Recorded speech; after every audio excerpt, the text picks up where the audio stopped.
অধিকারী, জন্ম 27শে সেপ্টেম্বর 1989, বুধবার, দুপুর 2টোর সময় জন্ম।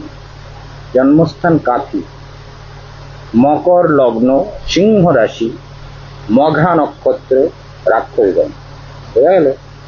এই মঘা নক্ষত্রে জন্ম হলে জাতিকারা ছোটবেলা থেকে জেদি হয়, সেটা তুমি ছিলে। কথাটা বুঝে গেলে? ছোটবেলা থেকে জেদি, এটা খাবো না, এটা নেব না, এটা আমার পছন্দ না, এটা আমি। এত সুন্দর মেয়ে কিন্তু তোমার সম্পর্কে মরে লিখেছে, তুমি শুধু টক কথা বলো। এটা মরে লিখছে কেন এরকম? জাতিকার ভাগ্য বিচারে জাতিকা কঠোর কথা বলবে, মানে টক কথা বলবে। নিকট আত্মীয় সম্পর্ক এই কারণেই ভালো থাকবে না, এটা একটা প্রবলেম। শত্রু বলবান হবে। গ্রহণ দোষ প্রভাবে মানসিক শান্তির তীব্র অভাব থাকবে, মানসিক শান্তিটা প্রায় থাকবে না। আর মার সঙ্গেও সম্পর্ক অতটা ভালো নেই বোধহয়, মার সঙ্গে সম্পর্ক ভালো থাকবে না ওই চন্দ্রের জন্য। বুঝতে পেরেছে? জাতিকা বুদ্ধিমতী, ধর্মের শ্রদ্ধা থাকবে। ভাগ্যস্থান মিশ্র, কর্মস্থান শুভ।